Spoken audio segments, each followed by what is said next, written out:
What's going on, everybody? David here, back with another video. So we're going to do a stimulus package, stimulus check update. We're going to take a look at Bill Cassidy. Now, Bill Cassidy, he is a part of this bipartisan group of senators that created this $908 billion proposal. So we need to hear what he has to say when it comes down to another round of stimulus checks, because he does talk about that, and the stimulus package as a whole. So that's what we're going to take a look at today. But first off, you guys can do me a favor. Please hit the like button. It does help with the YouTube algorithm. Also, please subscribe to the channel. Hit that little bell notification. That way you'll get notified anytime we put out a video. Okay, so before we watch this clip, I will be putting out a couple more videos today because we had two other senators that talked about this bipartisan proposal. And so I want to give them all equal time. I was thinking about putting them all in one video, but it would just be way too long. So I will be putting out more videos later today. All right, so let's go ahead and take a look and listen at Bill Cassidy. Joining us now, Republican Senator Bill Cassidy, who's a doctor, as well as a member of the bipartisan group behind the plan. Senator, what are the chances that Congress will pass this compromise plan that your bipartisan group has come up with? And I guess more specifically, how assured are you that Senate Majority Leader McConnell will support it and that President Trump will sign it? President Trump has indicated that he would sign a $908 billion package. There's only one $908 billion package out there. That's ours. Leader McConnell has said he's not interested in making a point. He wants something which passes into law. It only can pass into law if it's bipartisan in the House and the Senate, and ours is.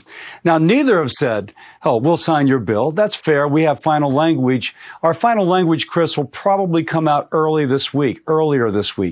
And so then people can look at it and we can modify it as needed. But the indications I get, the pain of the American people is driving this, and I'm optimistic that both those leaders will come on board.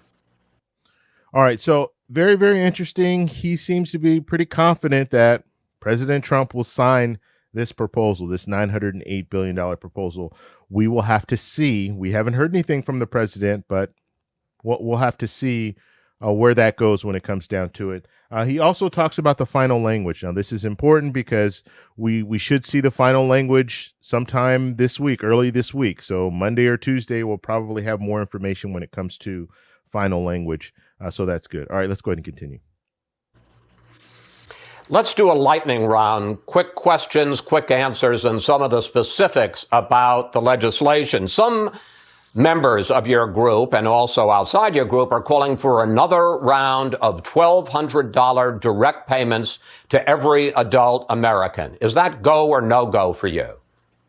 Let me nuance that. It may be a go, but it's not in this bill. This is not a stimulus bill. It is a relief bill.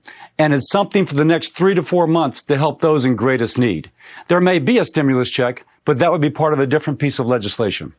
Okay, so I have to cut away. I have to cut away because we got to talk about this. You know, politicians, they're there to represent the people. But I think the way that we've structured our government and the money that these politicians are making, $160,000, $170,000 a year, it just puts them at a point where they're out of touch with the average person. And for him to say that this is a relief bill and that we're not trying to stimulate the economy, we don't need stimulus checks to stimulate the economy because this is a relief bill, is very insensitive, because you have a lot of people right now who need a stimulus check. Yes, they need unemployment, but they also need a stimulus check. Why? Because they need to keep their lights on. They need to put food on the table. This is not about stimulating the economy. This extra money that they're going to be able to stimulate the economy with this money, buy extra Christmas presents and you know, have a good Christmas and have a good New Year. That's not what this money's all about. This money is about keeping them in their homes. And we're not talking about moratoriums and all this. Yeah, that could be part of it, but we need to talk about how are they going to be able to pay some of these bills that are not in a moratorium. So, I mean, when you hear politicians talk like that, oh, this is a relief bill. Now, all of a sudden, it's a relief bill. Some of these same politicians were all on board for direct payments. They were all on board for direct payments. And now all of a sudden it's like, oh yeah, you know what? This is a relief bill. We're not trying to stimulate the economy with this bill. It just, I mean, I do not understand where these politicians come up with this stuff. I really don't. And it's really sad when you have these politicians looking you in the eye and telling you this stuff, and you know it just makes no sense. It makes no sense. So I can go on and on about this. I want to get back to the clip, but I mean, it's just, I mean, I do not understand how politicians come up with this stuff. It's just, it's amazing to me. We're looking at a politician right now telling you that this is a relief bill. It's not about stimulus. It's not about stimulating the economy. And it's only so critical now because you waited all this time. You could have done something in June. You could have done something in July, but you wanted to pause. You didn't want to do anything.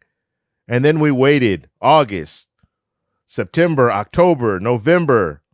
Now we're into December, and now it's an emergency. We got to push this stuff through because we have all this stuff expiring. Well, guess what? PPP's not expiring, but you do have money for PPP. But when it comes to stimulus checks, nothing. All right, let's go ahead and get back. Will the moratorium on evictions be extended?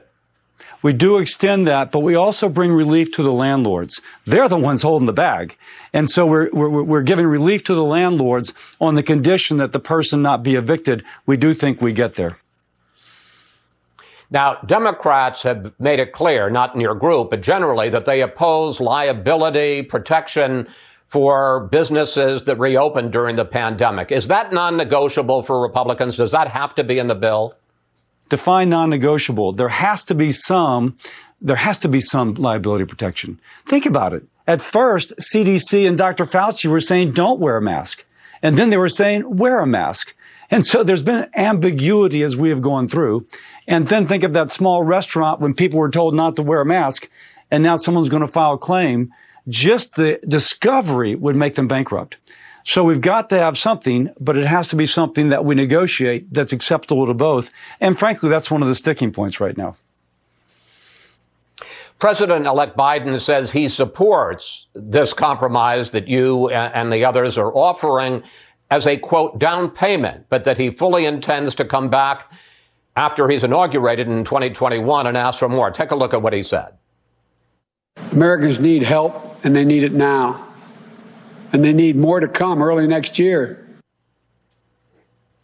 Do you agree that Washington will need to pass more stimulus, more relief in 2021 to help prop up the economy? Hey, tell me what the vaccine uptake is. Tell me what the infection rate is. If the vaccine is being deployed, infection rates are falling, stores are reopening, small businesses are flourishing, we don't. But if the infection rate continues to climb, we may. So you have to kind of give me the variables upon which I'm deciding. I'm hoping that vaccine deployment begins to reopen things as infection rates fall. So that's Senator Bill Cassidy from Louisiana. And I really don't know what to say anymore. He's a part of this bipartisan group. And like I said, I'll put out a couple more videos today with some of the other senators. But the unfortunate part about it is there's no stimulus check in this. And you have some of these politicians that have been for stimulus checks in the past, recent past. We're talking a couple of weeks ago. And now all of a sudden they're jumping on board with this $908 billion bill and saying, yeah, this looks like it's good. Some are calling it a good framework, but guess what? Senator Bill Cassidy looks like he doesn't have any interest in moving forward with anything else after this. And so you might think, okay, yeah, let's get this done now. And then when Joe Biden becomes president, then we can get some other stuff done. Senator Bill Cassidy doesn't want to move forward with anything else. So we might be in the same situation, especially if Georgia doesn't go blue, then we're definitely going to be in the same situation where we're not going to get anything else. So, I mean, it's sad. And when I look at people like Senator Bill Cassidy, and I'll say myself, like when it comes to stimulus checks, yes, I don't need a stimulus check. But there are a lot of people that need stimulus checks. There are a lot of people that is relief to them. It's not just extra money that they can use to buy things. It's relief that they need in order to feed their families. And so you can't look at it all the same. Just like businesses, the same way. Some businesses right now, they're still doing okay. And they might not need that PPP funding. But some businesses, on the other hand, it's relief to them. They definitely need it. So I want to know what you guys think about this whole thing. So in the comment section, let me know down below. If you like this video, please give me a thumbs up. Please subscribe for more. And I'll talk to you in the next one. Bye.